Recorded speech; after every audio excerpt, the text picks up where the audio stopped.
MALDEF's 2025 Los Angeles Awards Gala is brought to you by Adobe,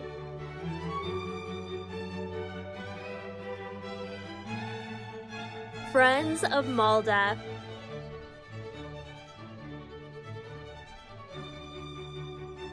Atkinson, Andelson, Loya, Rude, and Romo, MAOF Properties,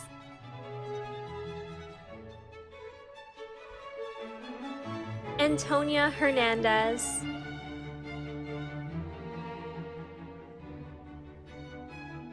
Western Union,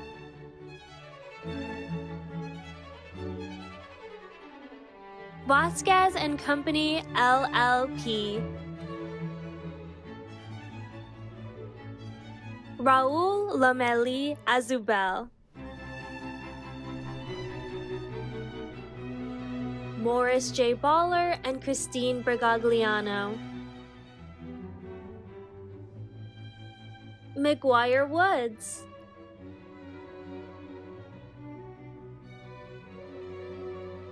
Imprenta Communications Group,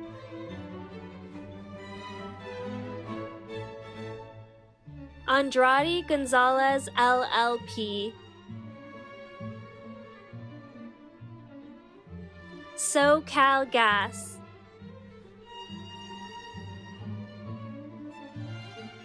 Ambassador Vilma Martinez,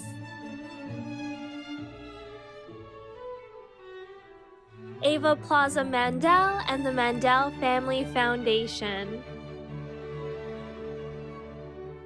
Los Angeles Community College District, the Lawyers Committee for Civil Rights of the San Francisco Bay Area, Heather Renier and Matt Dines,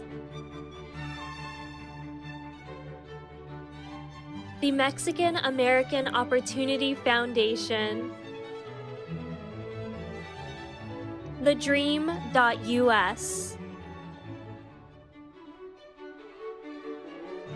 Kern County Supervisor for District 5, Leticia Perez.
Damas y caballeros, please join me in welcoming anchor for NBC4 News and your host for this evening, award-winning journalist Anabel Sendano.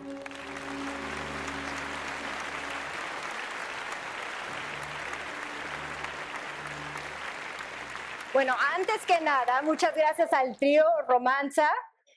Muchas gracias. ¿A poco no? Tocaron lindo, ¿verdad? Gracias. Muy buenas noches. Good evening, ladies and gentlemen. Welcome to the MALDEF 2025 Los Angeles Awards Gala. I am so honored to be your host this evening on behalf of the MALDEF Board of Directors and, of course, the MALDEF President and General Counsel, Tom Saenz.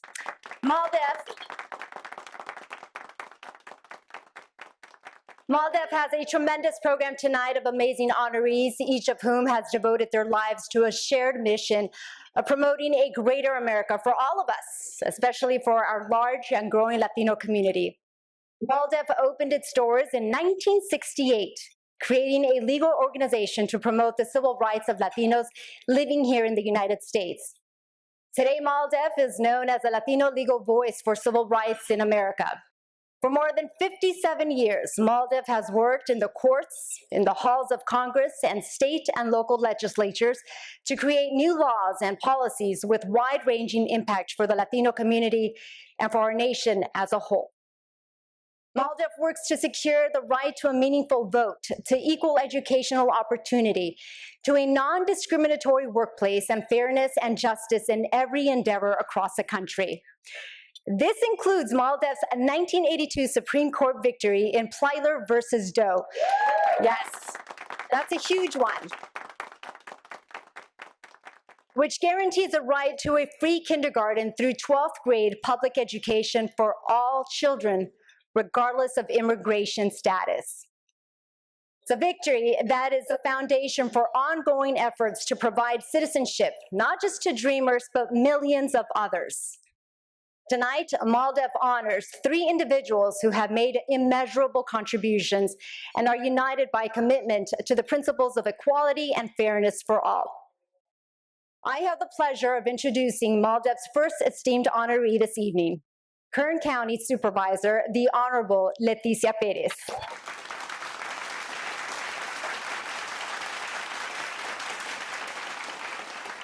She's receiving the Excellence in Government Service Award.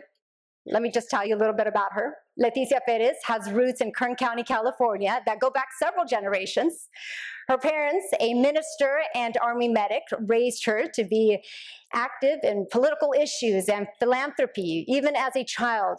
They also raised her alongside several foster children. Leticia is a proud alumni of UC Santa Barbara. After earning her bachelor's degree in law and society, she attended Western Michigan University and successfully achieved her dream of earning a Juris Doctorate. In 2006, she returned to Kern County and dedicated her law expertise to the community by becoming a public defender. Leticia spent her free time volunteering at community service organizations, including Big Brothers Big Sisters and the New Life Recovery Training Center. So this set the stage for Leticia to become the first female president of the Kern County Bar Association's Criminal Defense Section. Later, she was nominated to serve as the chair of the Kern County Planning Commission, as well as consulting on the California State Senate Committee on Economic Development. In 2013, Leticia was elected to become the chair of Kern County's Board of Supervisors, where she is currently serving her 4th term. In 2017, Leticia provided valuable testimony in a case MALDEF filed against Kern County for adopting a redistricting plan that violated the Voting Rights Act. Her testimony was vital in proving to the judge that the Voting Rights Act was violated. The case resulted with the adoption of a new plan that created 2 majority Latino districts, thus accurately reflecting the population in the area.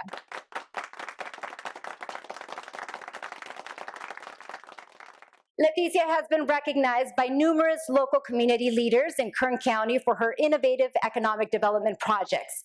She also made history as the first and only Latina president of the California State Association of Counties. Let's take a look at the video MALDEF produced to pay tribute to Leticia.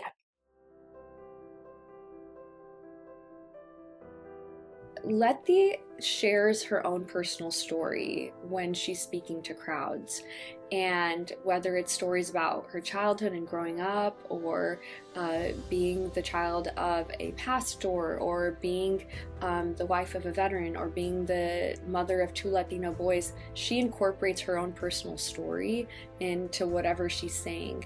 And I think there's something so profound about that. When you are a woman in politics, you make it personal. I feel that creates power in essence as well. And I'm most proud of her advocating for our community to have fair representation, where we would not have had the first Sikh Punjabi elected official, we would not have had our board of supervisors being challenged to pass fair maps.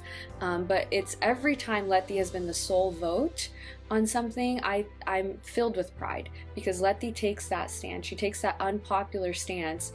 When you're in elected office, it is the easier thing to do is side with the majority, but Leticia is not afraid to be the minority voice when it's the right thing to do. And so many of the votes, when you look back at their Board of Supervisors records, it's 4-1, and that one vote is Letty, and she's still holding it down. And I think there's great pride to be had in that you do not give up your voice, you do not give up your platform, you do not give up your principles for anything. And I know the community is immensely proud of her for that as well. But it's every single time she's had to take that one vote, that 4-1 vote, I'm filled with pride, because I know that Letty doesn't back down. What I'm most proud of, and what MALDEF is proud of, has to do with our voting rights case in Kern County. We brought a case in 2016, I think, that went to trial at the end of 2017. And Leticia testified at that trial. She was under enormous pressure, because at the time we were suing the Board of Supervisors, she was a supervisor. She was on that very board, and she was very alone on that board. And she was the only one that was in favor of our lawsuit. And she predicted very correctly that because of that testimony, she would receive threats and very retaliatory consequences for doing so. And nonetheless, she got up there, she testified very courageously and comprehensively. She was a critical witness in the trial. She testified about the people of Kern County, the issues of Kern County, the questionable sometimes responsiveness of the board to the needs of the people of Kern County. She testified about what it was like campaigning in different neighborhoods in Kern County. She testified about what were the commonalities in some neighborhoods in Kern County. She did so in a way that really impressed the judge. And the judge relied heavily on her testimony in finding that, yes, indeed, that Kern County map violated Section 2 of the Voting Rights Act and had to be redrawn. There's not just a single act of Leticia that I could say I'm so proud of. I'm proud of her for getting up every single day and going into spaces where she wasn't welcome, and giving it all and leaving it all out there, and then getting up the next morning and doing it again and again and again. Many of you might not know, but Letty, when she delivered her second child, I don't even think she stayed home a week. 3 days later, she was back in office, because she understands how important and valuable her position is and what it means for the rest of us. I don't say it lightly when I talk about how difficult it is in the county of Kern for a person of color, especially a Democratic woman of color, a Latina, to have that role. So she understood the value of that role. And nowadays we would go, yeah, things are better in Kern. Well, why are they better? They're better because people like Letty never gave up and went to work every single day, even though she knows that the folks sitting with their plight didn't want her there. So that to me is such a selfless act, because it's opened the door for so many young women of color and just men of color, or minorities who never thought that they should be in these spaces. And she knew that, though. She knew what she carried, and she knew that she mattered regardless of what was, like I said, those arrows being slung at her. She just kept going. In the civil rights and political arena, there are always been leaders over the decades who are courageous and resilient and have moral integrity and personal and ethical integrity and leadership skills, and they're inspirational. And then there are people like Leticia who have all that and never lose connection with their community, never distance themselves from their community. Her legacy is that she shows up. She always shows up, whether it is to tell the truth and testify in a federal court voting rights trial, or to go to a park where there's a program going on to make sure that kids have everything they need to go to school. She shows up. She shows up with resilience, and she shows up knowing that the most important thing to her is that connection that she makes when she does show up.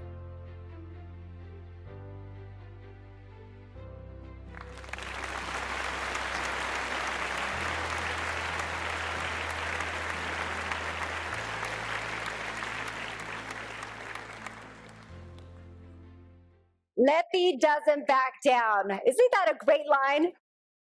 Ladies and gentlemen, please give a warm welcome to the Honorable Leticia Perez.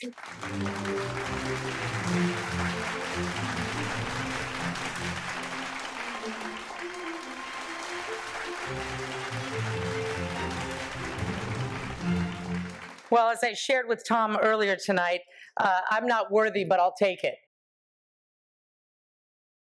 You know, I remember the day that Denise, who's featured in the video, approached me at the pool at our Bakersfield College. And I was afraid to talk to her. I was afraid what all of this meant, that in Kern County, an organization as profoundly significant, courageous, and unabashed as MALDEF would make their way into Kern and expect of me something that I did not believe I was capable of doing. That is the truth.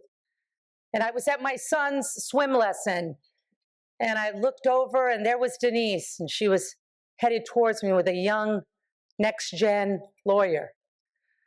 And I said, "Is that the MALDEF person?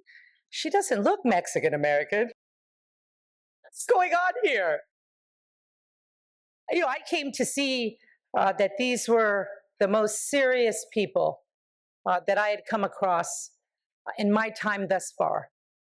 And I really considered myself a champion in my small arena as a public defender and making a little bit of history in Kern County. You know, but MALDEF, they changed the game entirely. Their expectations, their sophistication, their devotion to American institutions and what they are capable of when people come together and lock arms in recognition that the values that bind us, the values as Americans, our belief in the institutions that I know are the light of the world. They are the light of the world. That is the truth.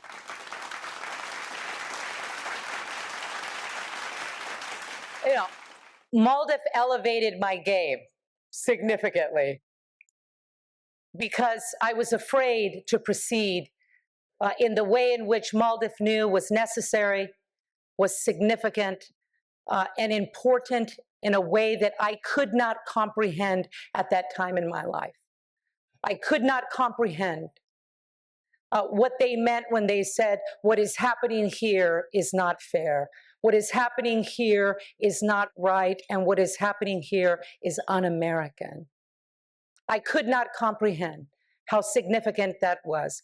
And when I traveled to Fresno to see Denise in that courtroom, Dolores Huerta in the crowd, Christian Romo having driven me there, next-gen leader, youngest Dem leader in all 58 counties, small plug for him. He accompanied me, you're welcome. No, when that young man stood in that courtroom and watched those proceedings go down, in that intimidating atmosphere that had remarkable actors, well-versed in the law, well-versed in American institutions, would they care about this little story in Kern County? Why would they care? It was stunning to me that MALDEF would send its most brilliant, its brightest, its most sophisticated attorneys, researchers, promoters of American values into Kern County to challenge, what we knew and saw could be so much better. And in that moment, as I watched those actors in that courtroom profess something so great, so much bigger than myself, they absolutely changed me forever. They changed Kern County. They changed what we understood was possible for ourselves, to lock arms with people like you saw in the video, our first Sikh Punjabi city councilwoman. The first ever.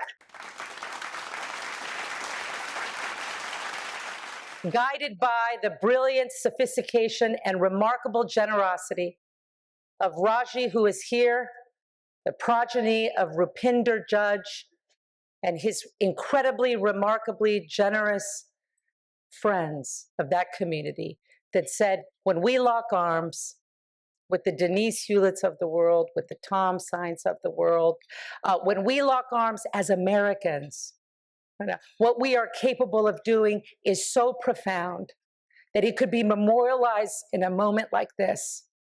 It could be memorialized for the next generation who's at my table to say, yes, we can. Yes, we can. That they can say, si se puede, in a way that is multi-generational, that transcends our own fears, our own comprehension of a belief in our limitations. That's what they did for me. That's what they did for my community, and they forever transformed Kern County. And they did.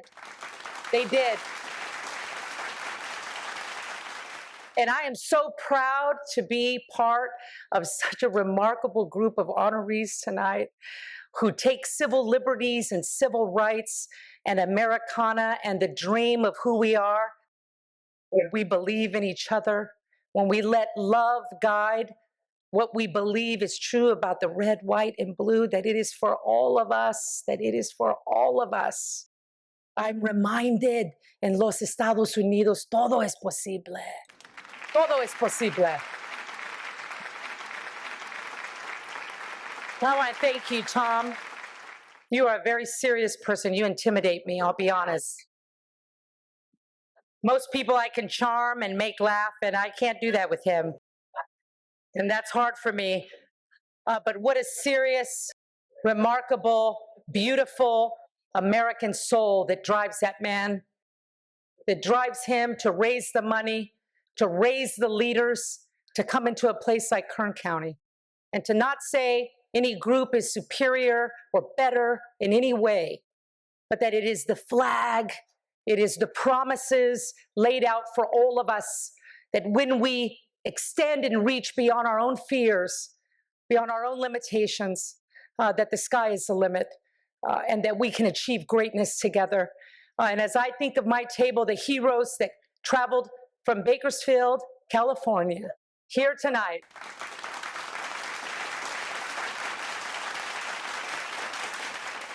the Magda Menendez of MAOF, the mother of the East Side, who has for decades invested into young, aspiring minds like myself, holding me accountable every step of the way, never mincing words, and never forgetting where we come from. I think about the progeny of Rupinder, the generosity of that beautiful community, that we were able to, with the leadership of Dolores and Christian and so many others, make that dream a reality for our brothers and sisters, locking arms together. I think of my junior high BFF, Irene Lopez Ramey, here with me tonight, who as a counselor in Southeast Bakersfield has guided dozens and dozens and dozens of young people, and by virtue of our demographics, most of them Latinos, right, in the poorest congressional district in the United States, to think the way Tom thinks, that he will take no prisoners, and that when we lock arms, that we achieve greatness together. I am so grateful to be here tonight. I am so honored, and I am so humbled to be guided by the brilliant minds of the Denise Hewletts of the world, people outside of my community, people who don't look like me, and who I would never imagine would be heroes alongside all of us, really marching towards an America that's for all of us. God bless you, Tom. God bless you, MALDEF. Thank you for this extraordinary moment. Thank you. Thank you, Leticia, for creating a better and brighter future for Kern County and for all of California. Now I'd like to bring to the stage our Western Regional Counsel, Ernest Herrera.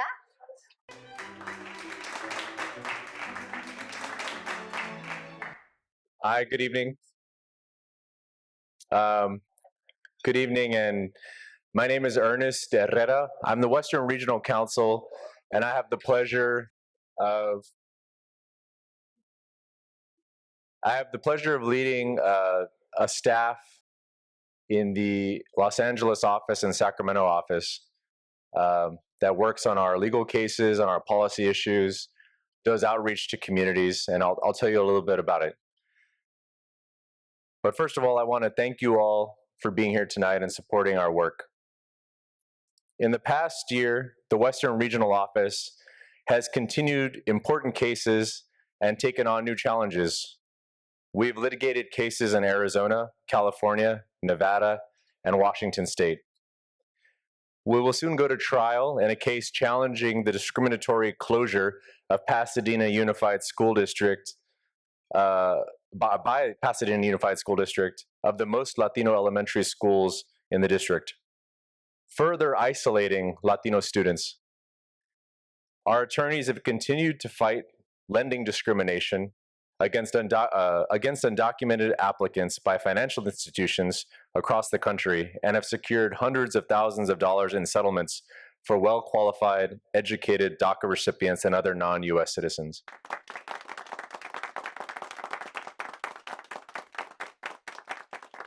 We secured a federal appellate decision, even when others did not believe that we could, reversing a lower court denial that Arizona intentionally discriminated against Latino and naturalized US citizen voters, paving the way for us now to take down racist voting laws under the Equal Protection Clause. We represent Latino voters in beginning a challenge of a discriminatory redistricting scheme, much like that was in Kern County that Leticia just spoke about, denying Latinos the ability to elect Latinos of their choice in Stanislaus County. There, they only drew one majority Latino district when they knew they could have drawn two. Our amazing staff at MALDEF in Los Angeles and Sacramento does all of this crucial work. When I call your name, please stand up. Gabriela Rodriguez Esparza, Carly Pablos, Eduardo Casas, Isla Dominguez, Fernando Nunez, and Luis Lozada.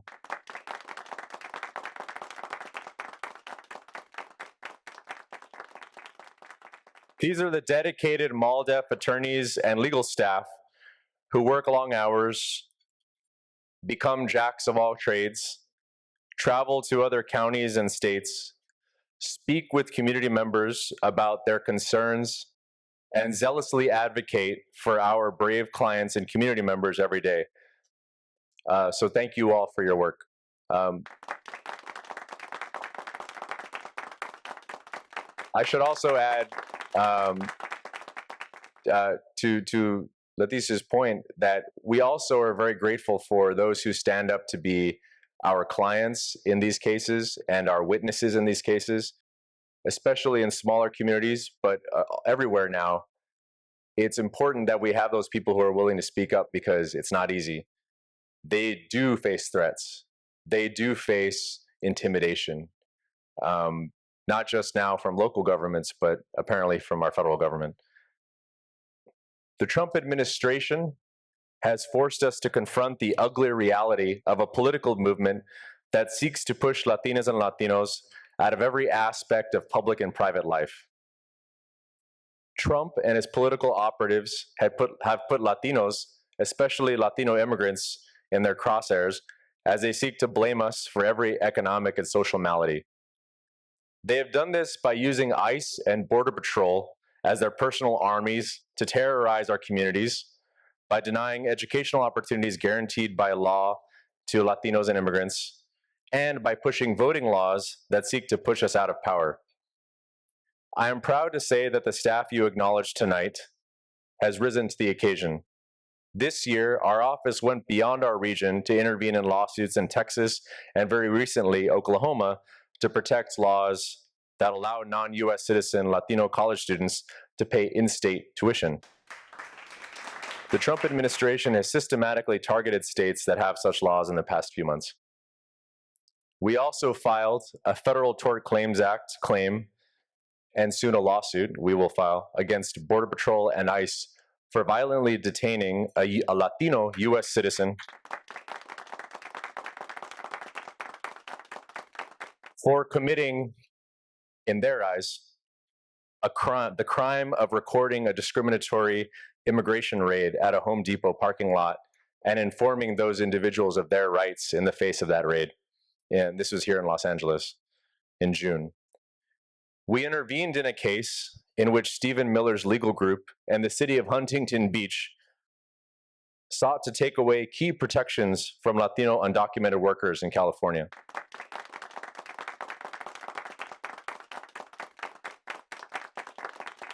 We have also done outreach to many community members who seek guidance and legal advice in these frightening times.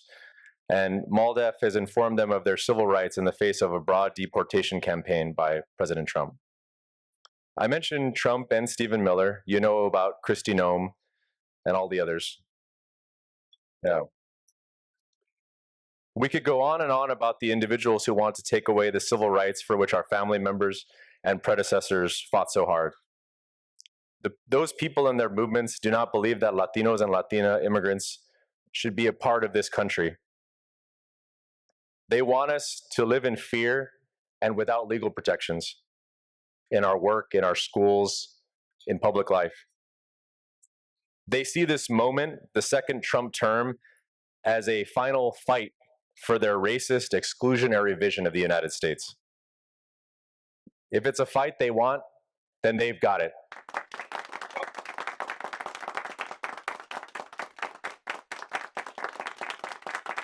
I say bring it on, because at the end of the day, they don't have much. They may have power for now. However, besides that, they only have petty vengeance, naked corruption, spite, cruelty, and ignominy. What we have will beat them. We have hope. We have solidarity. We have dreams. We have real work ethic. We have belief in the inherent value of each member of our community. We have your support in our mission, and because of that, because of what we have, we will win. Thank you for coming tonight. Now it is with great pleasure that I introduce MALDEF's next honoree this evening, California State Senator, the Honorable Maria Elena Durazo.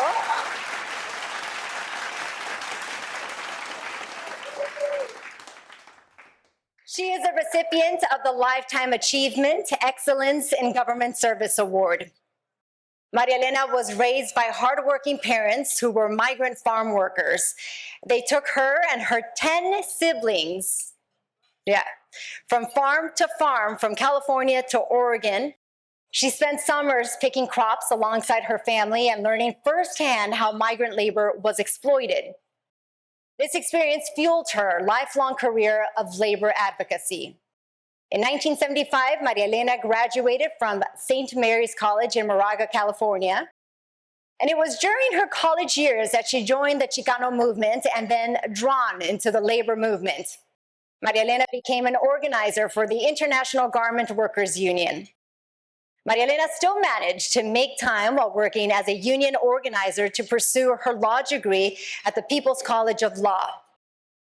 And then in 1987, 2 years after receiving her degree, Maria Elena successfully advocated to make the union here Local 11 more responsive to its majority Latino membership. And she did so by leading an organizing drive to educate rank and file members about their rights, as well as ensuring that all meetings, publications, and contract negotiations were bilingual. That's key, you guys. Due to her efforts, Maria Elena became the president of Here Local 11 in 1989. In 2004, Maria Elena's impact grew wider as she was elevated to the position of executive vice president of Unite Here International. 2 years later, she also made history as the first woman secretary-treasurer of the Los Angeles County Federation of Labor. AFL-CIO.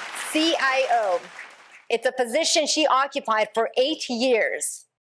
And in 2018, Maria Elena was elected to serve as senator in California's 24th district. Due to redistricting, Maria Elena now serves the 26th district, serving East, Central, and Northeast Los Angeles. She has dedicated her time here to advocating for better housing, workers' rights, and immigrant protections.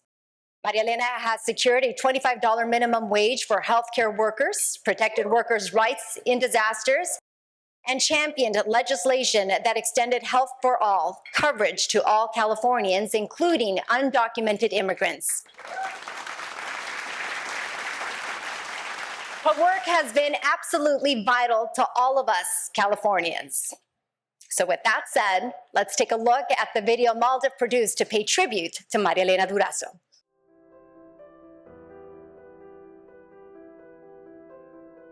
I think what inspires her to where she is today is her parents, the struggles she saw as a young adult, as a young person, working in the fields in Central California, putting herself through college, through law school, single mother, to where she's at today. She's had to face so many hardships, and she's a better person for it. It's just remarkable to look at somebody who has given to labor for so many years in the way that she did, to be the first woman secretary treasurer of the LA Federation of Labor is just incredible and inspiring. But then to take that into public office, I think really speaks to just her commitment to the community and her willingness to bring her passions, but also her experience into that forum and make it accessible for workers. I think it's just really incredible. I think what's gotten her to this point is a desire to help others, but also the support she gives and the support she has gotten already from her family. I think some of my best memories are going with her and on these long 4-hour drives to Northern California, where you see all her sisters and her siblings, and it's like they never left each other. And I think hearing their stories and how she's been since she was a little kid, they're so proud of her and she is so proud of them. Senator Durazo's impacted my community. She was champion of Bill SB 731 that took away 40,000 barriers for people who are previously incarcerated to be able to coach their kids' Little League team, to be able to get an apartment, to be able to get a job, to so many different things. Like I said, 40,000 different barriers were taken away just because she stood with us, she saw us, and she's given people a second chance to be able to have a career, not just a job. And especially in these times where people need a career that can financially sustain them, not just side hustles, it's really, really important. So for that, I will always be grateful for her. I think the act that we're most proud of at GWC with Senator Durazo is the Garment Worker Protection Act.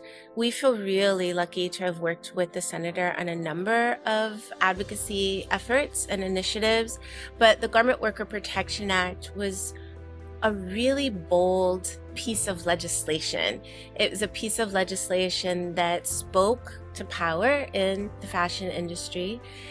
It was intended to shift power in the fashion industry and hold fashion brands accountable for wage theft in their supply chain. And then it was intended to undo an archaic, exploitative system of payment, the piece rate system, because workers brought it forward, because workers said to the senator, this has to change. Every day when we walk into the factory, this is the vehicle of our exploitation. And she listened to that. And then we brought that piece of legislation forward over a 2-year campaign in the middle of a pandemic. But I think that what we're so proud of is that our members were centered through the entire campaign.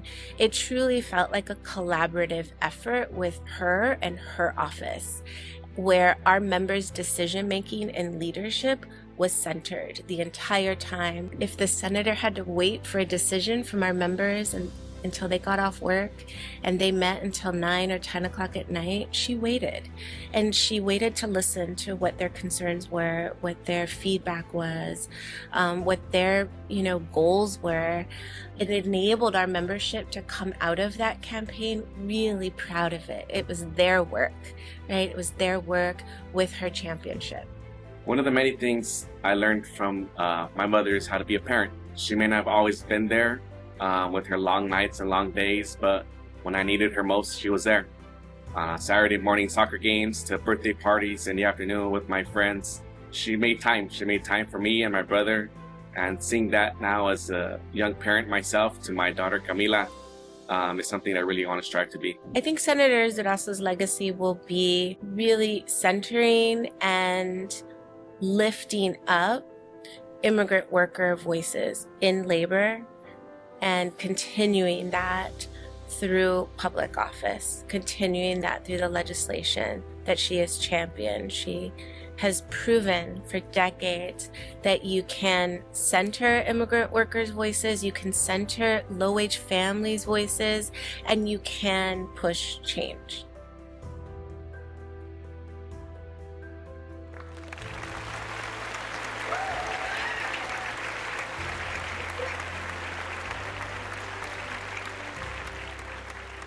And on a little personal note, Maria Elena Durazo, I just want to say when I first started my career, I remember interviewing you and instantly being impressed by you. And I'm still impressed by you. Congratulations.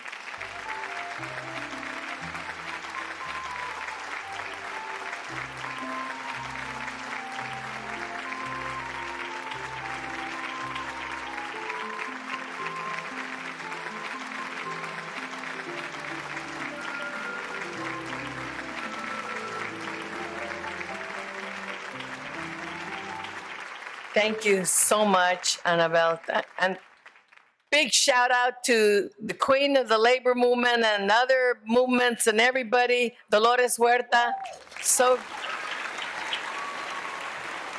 se puede, sí se puede.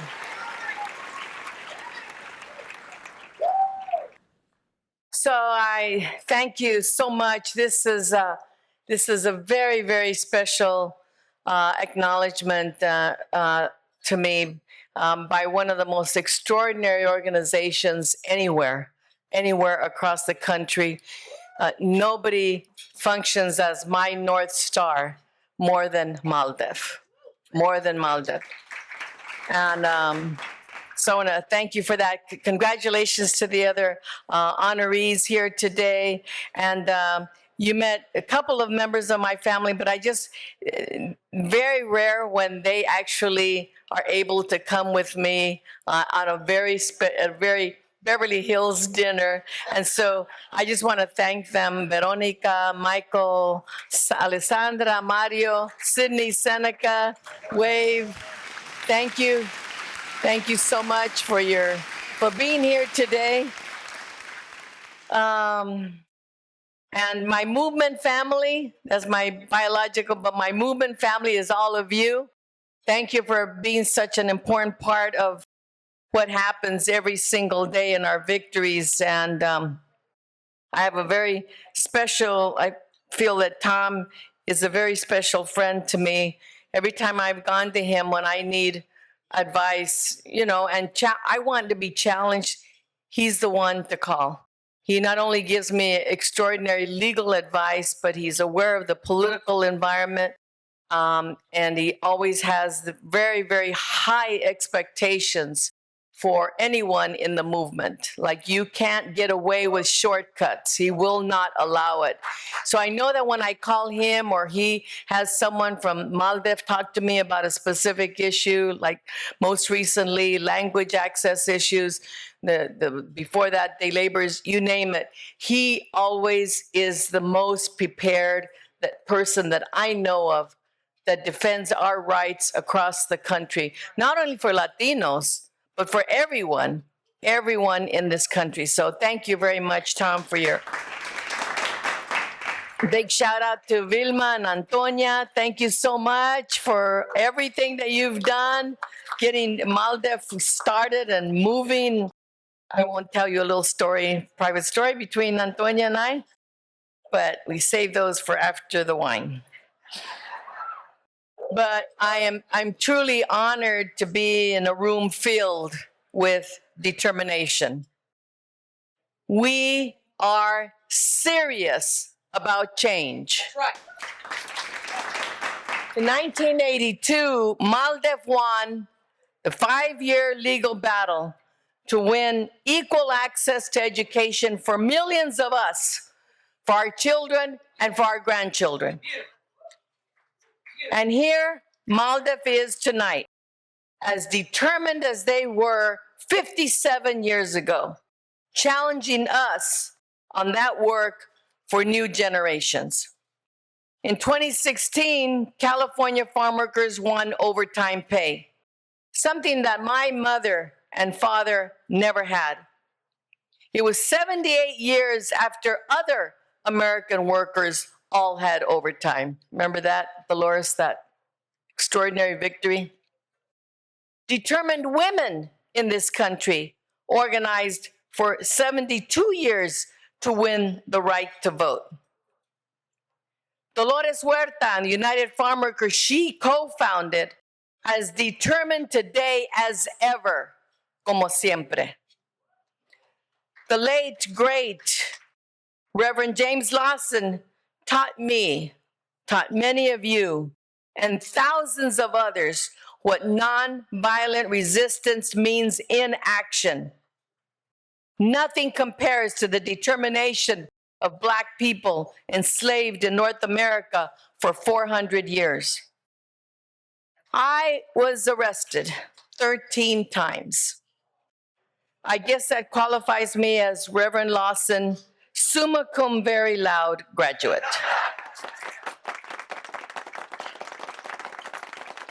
I started organizing garment workers in 1979.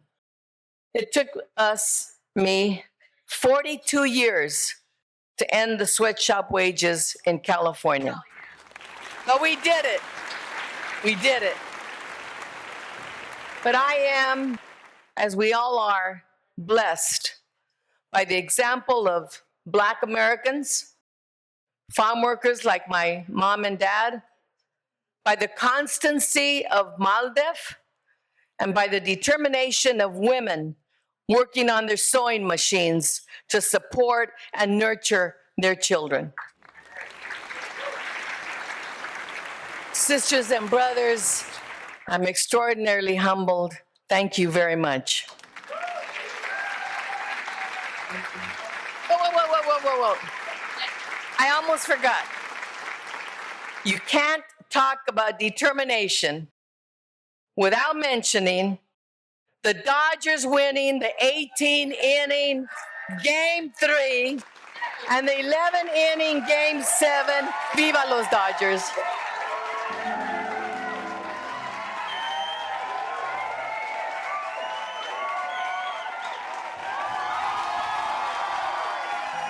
Thank you, Maria Elena, for your inspired leadership and tireless dedication.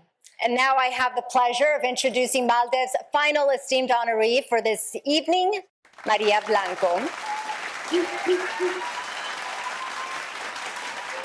She's a founder and emeritus director of the UC Immigrant Student Legal Services Center, receiving the Lifetime Achievement Excellence in Legal Service Award. So here's a little something about Maria Blanco. She has served several decades of experience as a civil rights litigator, She's also an accomplished visual artist and photographer who channels all her artistic passion into advocating for immigrants, gender equality, and racial justice. She received her BA and JD from UC Berkeley School of Law and immediately launched into a long career of fighting for the rights of the marginalized. Maria joined the MALDEF family as its national senior counsel in 1998. And this is where she successfully litigated pivotal civil rights cases such as Davis versus San Francisco, which brought women for the first time into the San Francisco Fire Department. And then, of course, Castrejon versus Tortilleria La Mejor, which established that undocumented workers are covered by federal anti-discrimination laws.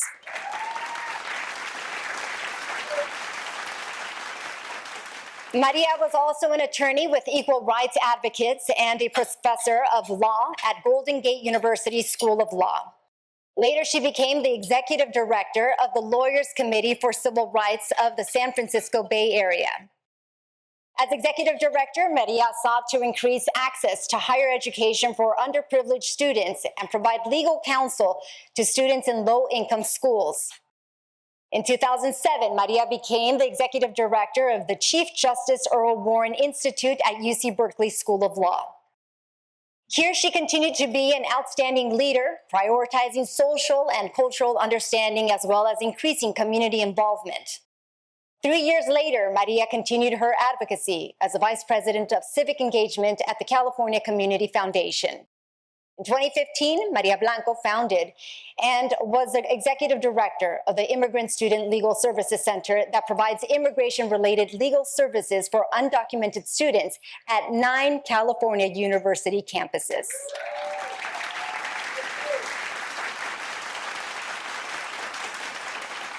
This center was created to support those in need and thus create a better community for all by providing free, high-quality immigration legal representation, outreach, and education. Maria Blanco retired from her position in 2022, but her legacy continues to live on in all of the immigrant students who are able to trust and benefit from the services provided by the UC Immigrant Legal Services Center. So let's take a look at the video MALDEF produced to pay tribute to Maria Blanco.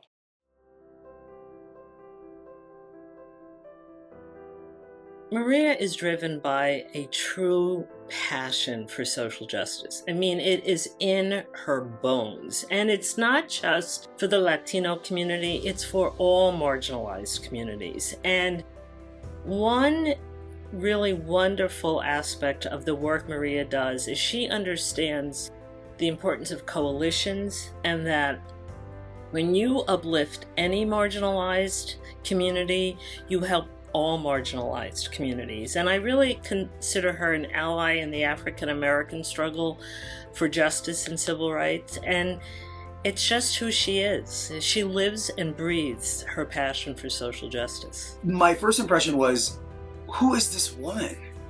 There's a mystery to her.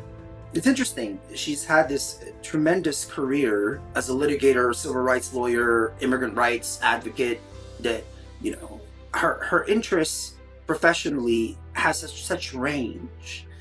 And I think Maria is always interested as an artist, as a lawyer, as an activist, in the inner lives of people. She personifies to me the idea that we must insist on humanity and the connective tissues that human beings have. She's a force of nature who is very competent, very confident, very thoughtful, also very decent and very respectful to all around her. I'm most proud of the fact that she created an Immigrant Legal Services Center out of whole cloth that is serving hundreds of students who've been abused, in my view, by the United States government in fear for their ability to stay in the United States. And Maria did this creation with minimal guidance from me or anybody else, and brought all her skills to bear in creating a center that's sustainable, that's effective, and it really makes a difference in students' lives. Change. I think what drives Maria is what we are doing now has to change, and we as people can change. she has the urgency of someone who is right in the middle of it, and right in the middle of it, looking at it with the kind of, okay, how do we center the lives of people who are being impacted? How do we support the work that is happening on the ground? What questions are we not asking? One of the most amazing things Maria did as a lawyer, right after the IRCA, she worked with Bill Tamayo at the EEOC to make sure that undocumented workers were still covered by Title VII. And it was not a sure thing. I mean, it was really not a sure thing at that time. And her work on that particular issue changed so many lives and gave so many people the opportunity to take on their exploitive employers. She also, and this is something that no one was looking at, brought one of the first cases of sexual harassment against a woman farm worker. And no one cared about what was going on and that employers were sexually harassing and raping people for the privilege of picking their crops. And she worked on a case that resulted in a huge $1 million settlement and really, I think, deterred that practice. And I think those two cases are two things I admire a lot about Maria. It'd be hard to put, again, on one page everything that Maria has done. You know, I can talk about, for example, her work, you know, leading the UC Legal Services. Like that was a model for everybody. Everybody knew that the UC campuses were doing something nobody else was doing, and that everybody had to learn and can learn from that. You know, I was reading up on her work when I got to know her. I'm like, who is this? You know, she was executive director of the Warren Institute at Berkeley Law. And now, as her role as a trustee at the California Endowment, when I think about what cuts across all of that is this inquiry about how do we know what we know, who's not in the room, how can we connect people? Like that cuts across everything she does. So, after a lifetime of doing this work, I would just say that Maria has built the legacy of the wise woman warrior. And she has, even now in retirement, she is still tirelessly available and helping folks deal with this budding fascist regime and the cruelty to undocumented and even documented. She never backed down. She mentored people behind her, which a lot of leaders don't do. And that she always, even when she felt down, bounced back up and fought for social justice.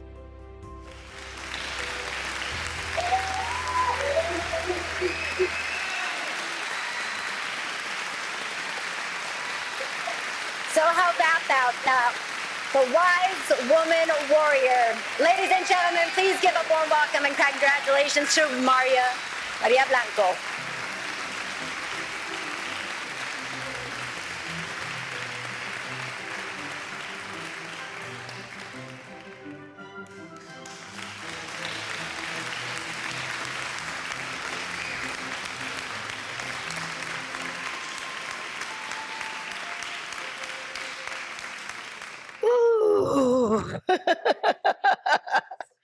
Breathe, breathe, breathe, breathe, breathe. I'm never at a loss for words, but I am right now. I just need to collect my thoughts a little bit.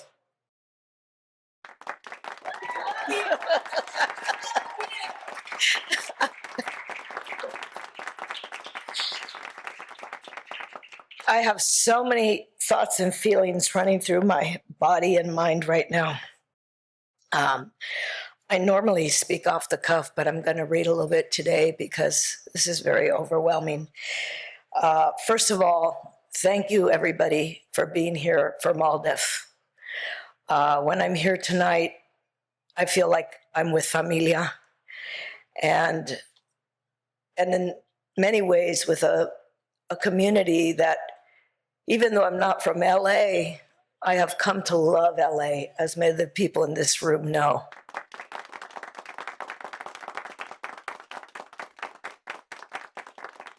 I want to thank MALDEF. As you can hear, my voice is a little I want to thank MALDEF for your steady hand, for fighting for the civil rights of Latinos, but not only Latinos over the years, but for everybody's civil rights and for democracy. Even in a period where the Supreme Court, and I have to talk about the Supreme Court because I'm a lawyer, where a Supreme Court has all but abandoned any notion or pretense of objectivity and of any support for stare decisis and for civil rights and for human rights, MALDEF has not and will not abandon the courts and the legal process.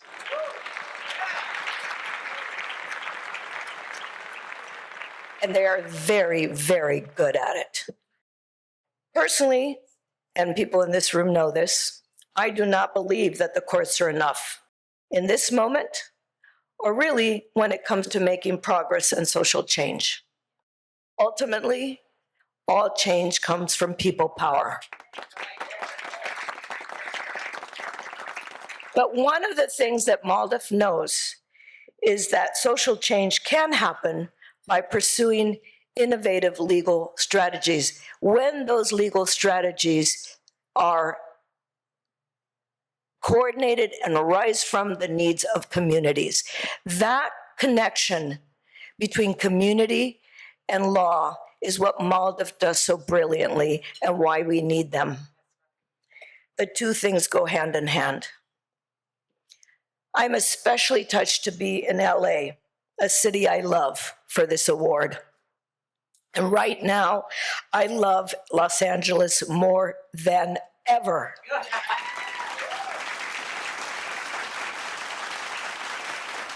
The resistance in LA to the ICE Gestapo, because that's what it is, has inspired other cities to do the same. I'm not saying other cities aren't doing great things, because I bow down right now to Chicago. Those guys are, man. But LA showed the way, and it inspired other cities to do the same. And that has made a difference in real people's lives. People have been saved from being kidnapped by the resistance in LA, by people putting their bodies on the line. That is the stuff of history. When we look back at this moment, and we will look back on this moment and realize what we had faced and we faced down, LA's early resistance will stand out.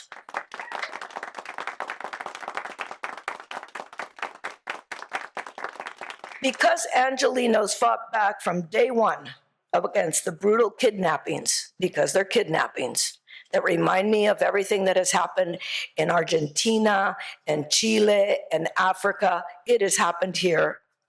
Because LA fought back against those secret detentions of men and women taken off the streets across the country now, the myth of deporting the criminal immigrant has been exposed as a lie. That's right. That was really meant to justify racial cleansing.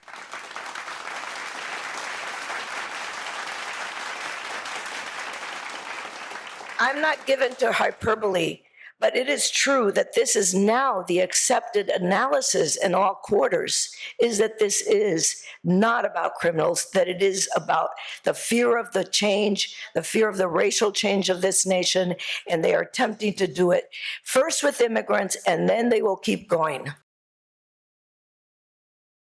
Over the next 3 years, not only Latinos, but all defenders of civil rights and democracy will be put to the test. We will be put to the test. This week, which we felt a little great about, or the last 3 days, we got to take it. Let's take the wins. But it is going to get really hard. We're going to be put to the test, a test of courage, of creativity, of believing in the power of grassroots organizing, and we are going to be challenged to support emerging new leaders. That's right. We must above all be bold, brave, and strategic. We cannot pretend we are living in normal times. This is not normal. Tonight is a beautiful night. I'm glad to be here, but out there it's not normal. Yes, we have families, we have jobs, we must have joy, we must be healthy, but we cannot turn inward and we cannot run away. If we do, what we cherish right now may not be here tomorrow. That is not an exaggeration. It may already be eroded. Many of us now think twice about voicing an opinion, about publicly supporting gender-affirming care, or God forbid, using the word diversity. And ask around, how many people are walking around with US passports on them? But as the saying goes in Spanish, no hay mal que por bien no venga. Or better known as the silver lining. We have, in a very short time, seen the power and success of unity, of allies, of innovative organizing, the powerful use of storytelling, and of being loud, loud, loud. This has always been the MALDEF way, steady, strategic, and never stepping back from a fight. For me, this award is an opportunity to reflect. I did do a lot of reflecting. And this is where I have landed. What counts in life is not the mere fact that we have lived. It is what difference we have made to the lives of others.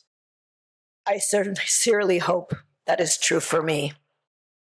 Que viva MALDEF, que viva Los Ángeles, que vivan los inmigrantes, que vivan los que trabajan en los campos, que vivan los que trabajan en las cocinas, en la construcción, en las casas y todos los jóvenes que son el futuro.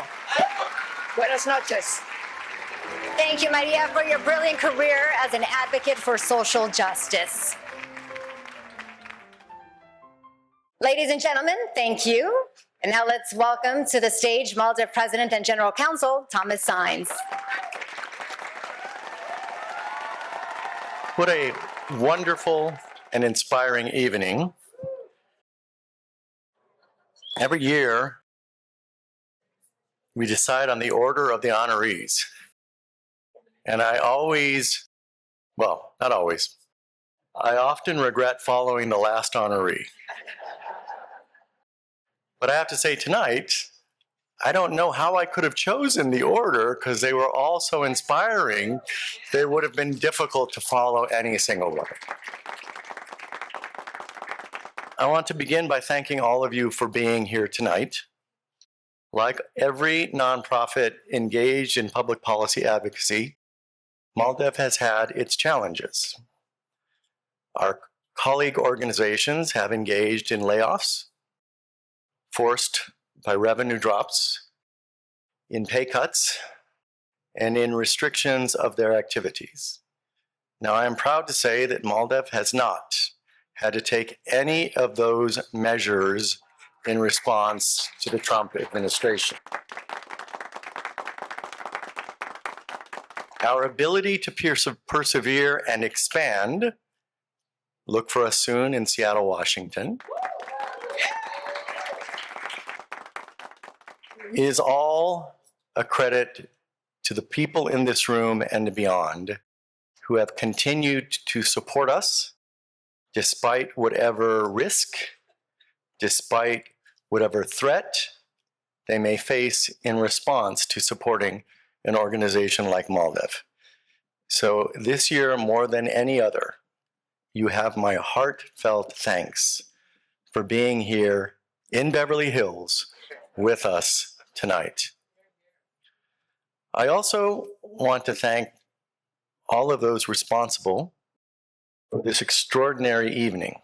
I begin, as always, with our MC, Anabel Serrano, who led us with grace and order necessary in events like this. Thank you so much.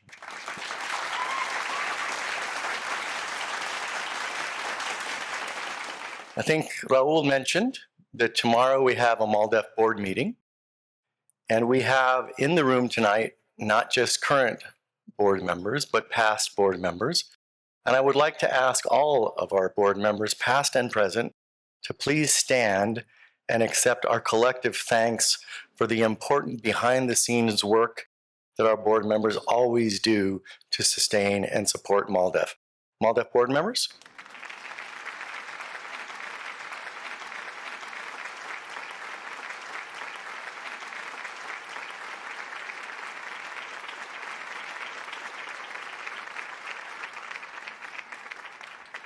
It is also the case that this particular gala, matched only by our gala in San Antonio, always attracts a number of former and obviously current MALDEF staff members. And our staff are the heart of the organization, as you have heard from every one of our honorees. So I would like to ask our current and former MALDEF staff members, attorneys and non-attorneys. I want to note that I see there are at least 2 Andrades in the room who are former MALDEFians. Please stand and accept our acknowledgement for all of the sacrifices you have made in pursuit of our mission.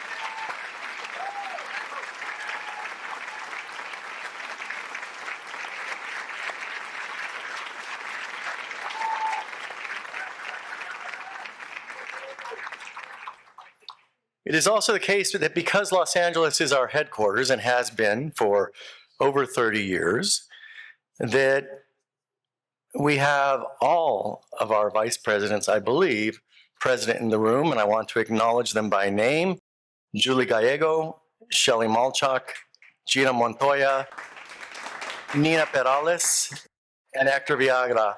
Please stand, our vice presidents of MALDEF.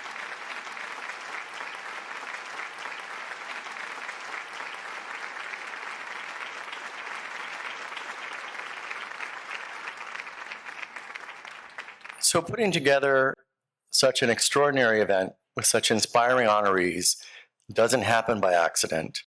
And there are a number of folks who are responsible for the extraordinary evening that we have experienced tonight. And I want to acknowledge them and ask them as well to stand. Gina Montoya, Jessica Barahona, Destiny Cortez, Bryant Gomez, Jose Delgado, Israel Delgado, Jose Orozco, and so many others. Thank you for creating such an extraordinary experience. And of course, I want to once more express my personal and MALDEF's organizational gratitude to our extraordinary honorees, not just for the work that they do and continue to do, but for allowing us to hear from them and be inspired from them tonight. Please join me once more in acknowledging the courageous and eloquent Leticia Perez,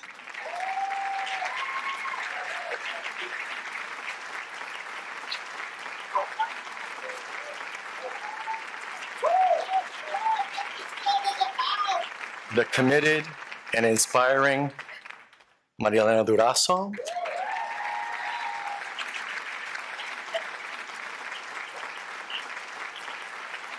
and of course our own Maldefian, and we have inherited from Antonia the phrase, once a Maldefian, always a Maldefian, the extraordinary and wise Maria Blanco.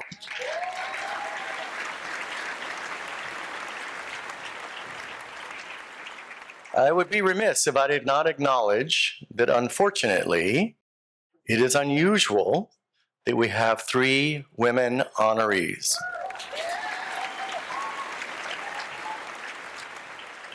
But as we have all experienced tonight, it is extraordinarily appropriate and welcome that tonight, not just 3 women honorees, but 3 women lawyer honorees on tonight's schedule.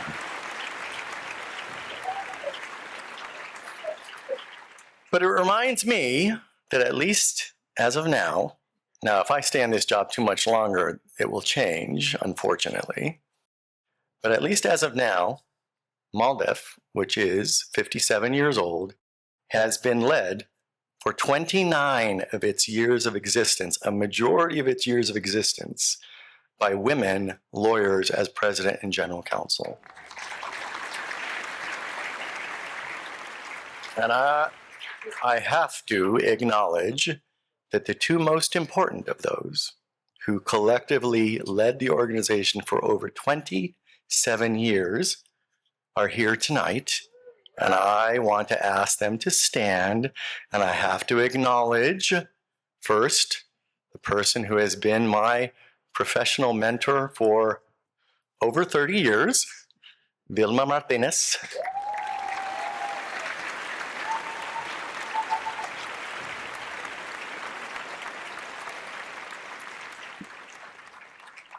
And the extraordinary president and general counsel, our longest serving to date, whom I worked for 10 years as a young and developing lawyer, the extraordinary Antonia Hernandez.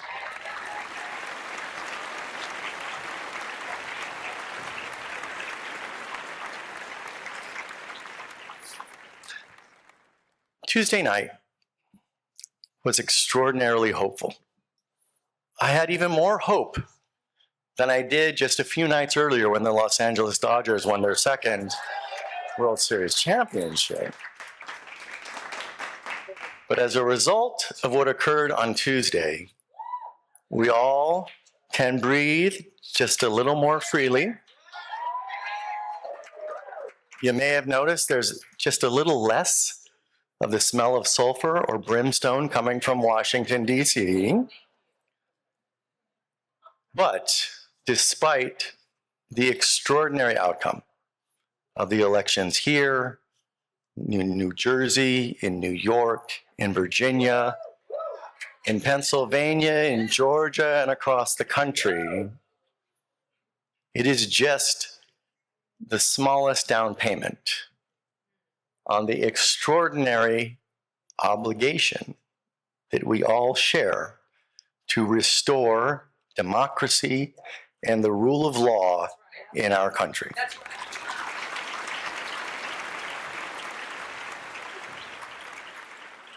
Now, in our previous galas across the country, I have had occasion to describe what exactly the rule of law is, because so many in our country don't understand what it means and are confused by the false mythology promoted by this administration and its supporters and adherents.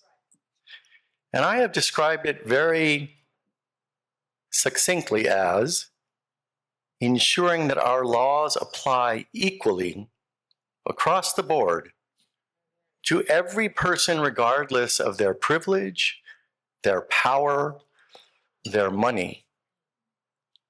That the only thing that should depart from equal treatment under the law in our country is grace. That is empathy, sympathy for those who have faced obstacles and run afoul of the law. Instead, what we have from this administration and its adherents on the bench and beyond is a disgrace, where better treatment is accorded to those with privilege, with power, and with billions. But tonight I want to focus on something different,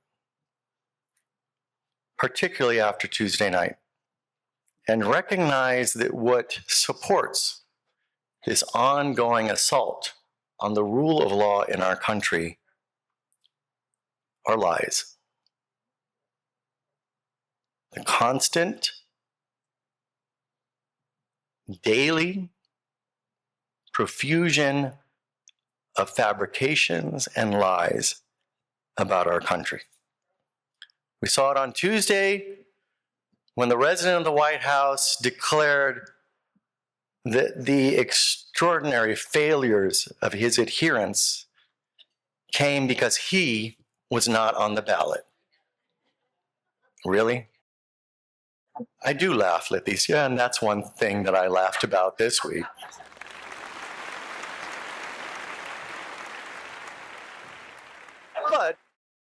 That's laughing about a lie.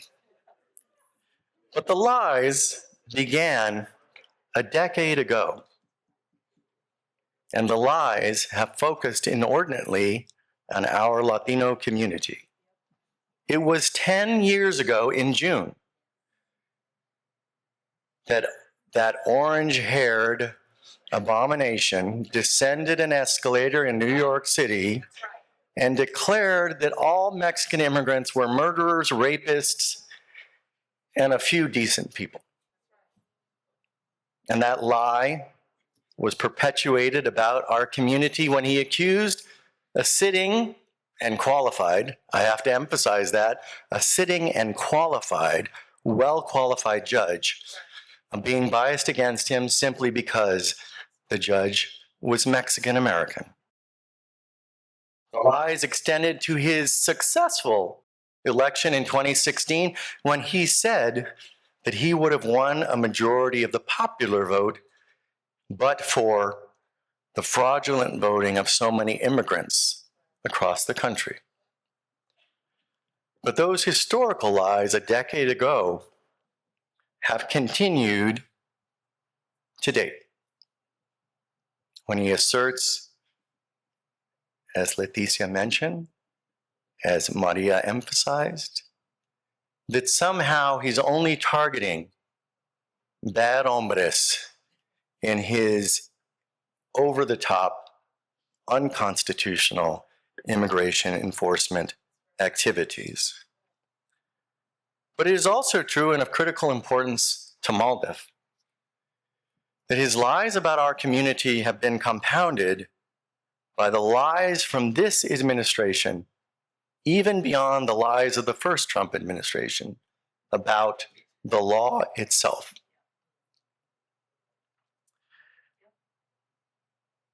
When his practices suggest that despite a Supreme Court decision in 2023 that said it is unconstitutional and inappropriate to consider, even in narrowly tailored and limited fashion, race in making admissions decisions to our higher education institutions, to then have a justice appointed by Donald Trump assert just a few weeks ago that despite that decision, racial profiling in the context of immigration enforcement is somehow okay.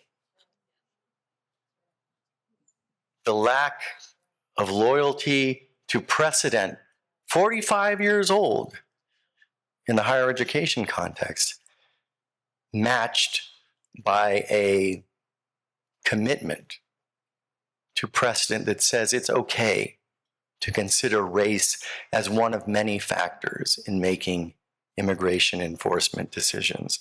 That is a lie.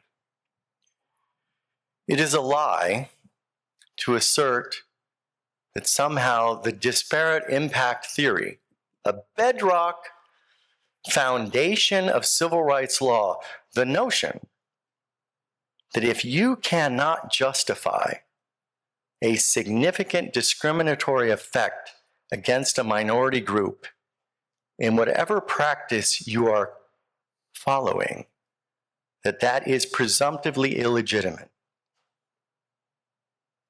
The administration has rejected that foundational principle and has directed the EEOC, the Equal Employment Opportunity Commission, to end every investigation that is grounded in disparate impact on Blacks, Latinos, Asian Americans, or Native Americans.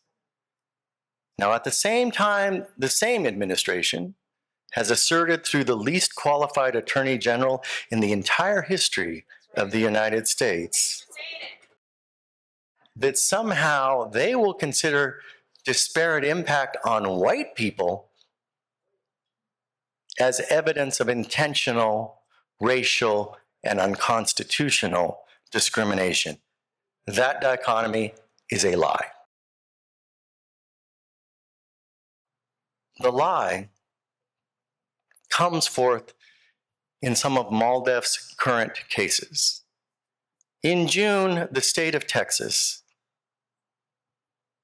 DACA recipients and others were celebrating that the legislature, despite several proposals, had not eliminated the Texas DREAM Act that permitted, for nearly a quarter of a century, Latino and other immigrants to receive regular tuition rates despite their immigration status. During that celebration, in one afternoon, the United States filed a lawsuit challenging the constitutionality of the Texas DREAM Act. The Texas Attorney General, the inimitable Ken Paxton, filed with the United States a consent decree judgment striking down the Texas DREAM Act, and a judge who has earned his own infamy from his past decisions on reproductive choice signed the consent decree, and in a matter of hours, a near quarter-century old, duly enacted legislative provision providing tuition equity for immigrants in Texas was gone. Without any hearing, without any opportunity for anyone to step forward and challenge the state of Texas's abandonment through its Attorney General of long-standing state law.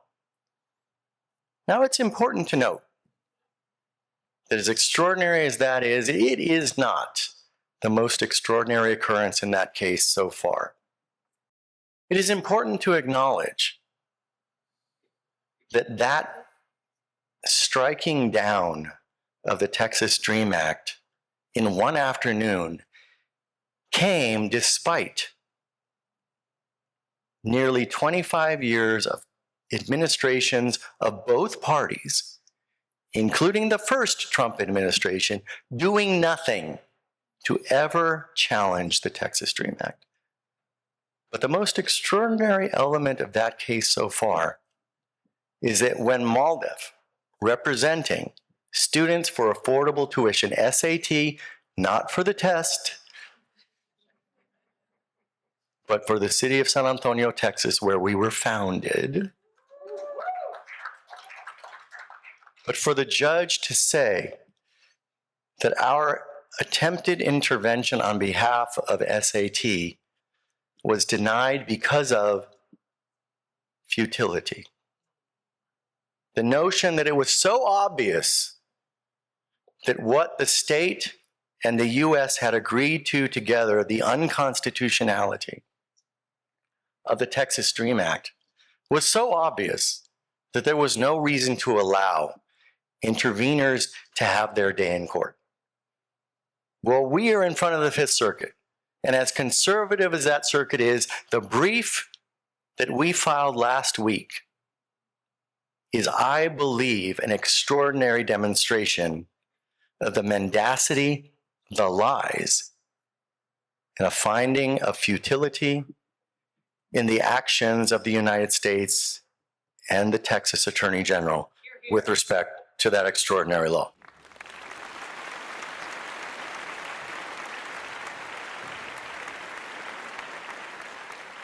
But the biggest lie of all, and the one that we in this room must band together with our allies outside this room, in our allied communities, must band together to defeat, is this. The current administration has a goal of establishing under law that a person is not a person under our US Constitution.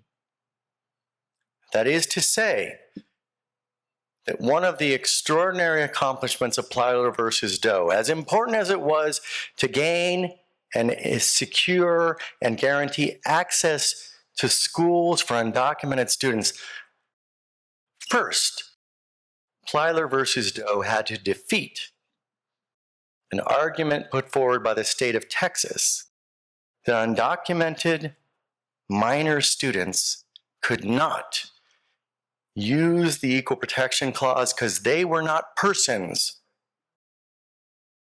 under our Constitution. Because equal protection is a guaranteed right to all persons. But Plyler rejected that peculiar Texas notion that Latino kids were not persons. But what we face today, far more serious than the ongoing attempts to undermine Plyler in its ultimate holding, is this notion. The person does not include certain Latinos in our United States Constitution. It's not just about Plyler. It's about a contention currently being pursued in litigation by the state of Louisiana that undocumented immigrants are not persons for purposes of census enumeration and the reallocation of seats in our U.S. House of Representatives. The notion that racial profiling is somehow okay in the context of immigration enforcement because undocumented immigrants are not persons who can call upon the protections of the Fourth and the 14th Amendment. Failing to recognize that when you racially profile, the victims are not only our undocumented family members, but our citizen children and others who are profiled as a result of not according personhood to so many members of our community. That is our challenge in restoring the rule of law in this country and building off of the successes on Tuesday, is to establish that person means person under our Constitution. But we, in the Latino community, have established this fact, defeated this lie, going back to 1954 with Hernandez versus Texas before MALDEF existed, extending through every one of our early victories to Plyler versus Doe and beyond. So we know at MALDEF and in this room that this is not a new enemy for us, that we can, given our demonstrated courage, dedication, resilience, and genius, resecure the rule of law by establishing the notion, so extraordinary to some, that person is person under our Constitution. We in the Latino community, we have a particular obligation that we are prepared to meet, to right the law, to right our society, to right justice. But tonight, it's about recognizing that it's not just about justice that has been our mantra for 57 years. It is also about truth. So yes, tonight in Beverly Hills, I invoke Superman in inviting all of you, as I know you will, to join MALDEF in the fight for truth, justice, and the Latino way. Thank you, Tom, for your leadership and vision. MALDEF is definitely lucky to have you at the helm. And I want to thank you all for supporting MALDEF Los Angeles' Gala here. Let's give another round of applause for each of the honorees, the sponsors, and friends of MALDEF.